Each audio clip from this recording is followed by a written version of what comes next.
नमस्ते बच्चों, आइए हम पढ़ते हैं कक्षा 6। हमारा पाठ है 12। कक्षा 6 की हिंदी पढ़ेंगे। हमारा पाठ है 12, पर्यावरण में बढ़ता प्रदूषण। तो इस पाठ में हमें क्या पढ़ना है? पर्यावरण किस कारणों से बढ़ रहा है, इसके प्रति हम कैसे जागृत कर सकते हैं विद्यार्थी को, या हम स्वयं कैसे जागृत हो सकते हैं, इस पाठ में हम पढ़ेंगे। तो हम सभी जानते हैं कि धरती पर जीवन प्राकृतिक संतुलन से ही संभव हो सकता है। धरती वनस्पतियों से पूरी तरह ना ढक जाए, इसलिए यहाँ घास खाने वाले जानवर पर्याप्त संख्या में थे, और इन जानवरों की संख्या अधिक ना हो जाए, इसलिए हिंसक जंतु भी थे। इस प्रकार प्रकृति में वनस्पति जीव जंतु आदि का अनुपात संतुलित और नियंत्रित बना रखा था, जिससे पर्यावरण स्वच्छ और जीवन के अनुकूल बना रहता था। परंतु आज क्या हुआ है? आज मनुष्य ने प्रकृति का संतुलन बिगाड़ दिया है। आधुनिक युग में वैज्ञानिक आविष्कारों के कारण बड़े पैमाने पर उद्योग धंधे पनपते हैं। जनसंख्या का विस्फोट भी हुआ है। सन 1937 ईस्वी में विश्व की जनसंख्या 2 अरब भी नहीं थी, जबकि अब यह 6 अरब को पार कर गई है। हम अपने देश को ही ले लें। सन 1947 ईस्वी से हमारी आबादी लगभग 37 करोड़ थी, जबकि अब हमारी आबादी 1 अरब से भी अधिक हो गई है। इस बढ़ती हुई आबादी को खिलाने के लिए उसी मात्रा में अन्न, सब्जी, फल आदि चाहिए।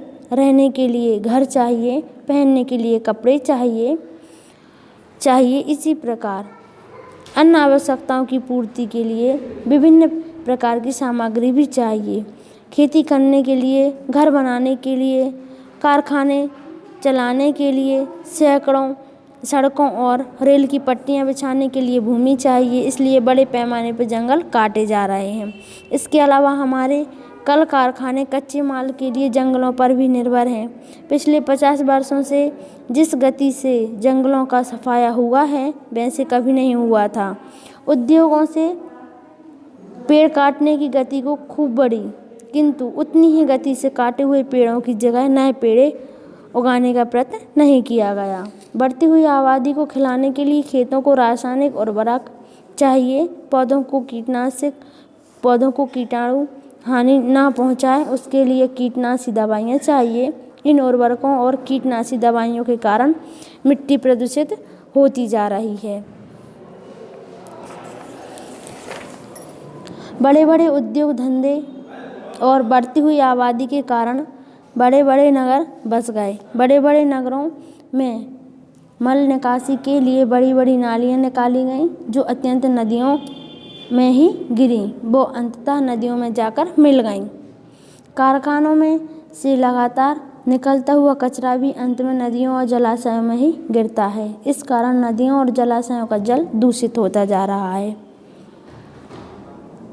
खुली भूमि में कूड़ा कचरा डाला जाता है। इस कचरे से बहुत तरह के जहरीले रसायन होते हैं। बड़े बड़े कारखाने बहुत अधिक धुएं उगलते हैं। इनके कारण वायु प्रदूषित हो जाती है। इस प्रकार आज भूमि और पानी, हवा तीनों ही दूषित होते जा रहे हैं। इतना ही नहीं, आज जल, थल और नभ तीनों में वैज्ञानिक आविष्कारों के फलस्वरूप विभिन्न प्रकार की तेज गति से चलने वाले वाहन बन गए हैं, जिनसे यातायात में बड़ी सुविधा हुई है। दुनिया छोटी हो गई है और लोग एक स्थान से दूसरे स्थान शीघ्र और सुगमता से आने जाने लगे हैं।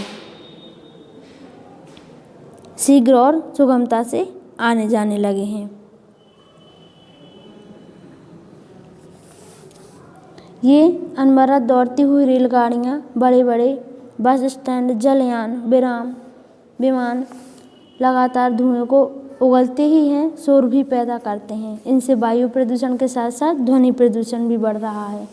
आज रॉकेट के द्वारा अनेक प्रकार के अंतरिक्ष यान अंतरिक्ष में छोड़े जा रहे हैं। इससे हमारी पृथ्वी का ओजोन मंडल प्रभावित हो रहा है। इस मंडल में ओजोन की जो मोटी परत होती है, वह सूर्य की पराबैंगनी किरणों से प्रदूषित है। पृथ्वी के जीव जंतु और वनस्पति की रक्षा करती है। वैज्ञानिकों का कहना है कि जब तक पृथ्वी के चारों ओर ओजोन परत नहीं थी तब तक धरती पर जीवन प्रारंभ नहीं हुआ था। औद्योगिक विकास से ने जहां हमें अनेक प्रकार की सुख सुविधाओं की भौतिक चीज़ें उपलब्ध कराई हैं, वहीं उन्हें वायुमंडल के क्लोरोफ्लोरोकार्बन नामक गैस की मात्रा बढ़ा दी है, जिससे ओजोन परत में छिद्र होता जा रहा है। इसके कुप्रभाव से ओजोन की मात्रा में कमी हो रही है। यदि ओजोन की परत और भी पतली हो गई तो फिर सूर्य से आ रही परावैंगनिक किरणों से बचाव कैसे होगा? यदि यही रफ्तार रही तो पृथ्वी की परिस्थितियां और अधिक बिगड़ती चली जाएंगी। बहुत संभव है कि वातावरण का औसत ताप 1.5 डिग्री सेल्सियस से 4.5 डिग्री सेल्सियस तक बढ़ जाए, ध्रुवों पर जमी बर्फ पिघल जाए और हमारी धरती जलमग्न हो जाए। तब यह भी संभव है कि ध्रुव प्रदेश हमारे निवास के योग्य बन जाएं और जहां आबादी है वह स्थान समुद्र के गर्भ में समा जाए। आज चारों प्रकार के प्रदूषण, भूमि प्रदूषण, जल प्रदूषण, वायु प्रदूषण, ध्वनि प्रदूषण फैल रहे हैं। भविष्य में इसका दुष्प्रभाव कितना फैलेगा बताना मुश्किल है। हम जानते हैं कि प्राय सभी जीवधारियों के लिए प्राणवायु ऑक्सीजन आवश्यक है। यदि प्राणवायु दूषित हो जाएगी तो जीवधारियों को जान के लाले पड़ जाएंगे। हवा के बाद हमारी दूसरी आवश्यकता है पानी। पानी भी अब शुद्ध नहीं मिलता, जबकि सभी जीव जंतु और पेड़ पौधों को शुद्ध पानी ही चाहिए। यह हम सभी जानते हैं कि नदियों में यदि एक स्थान का पानी दूषित हो जाता है तो पूरी नदियां ही दूषित हो जाती हैं।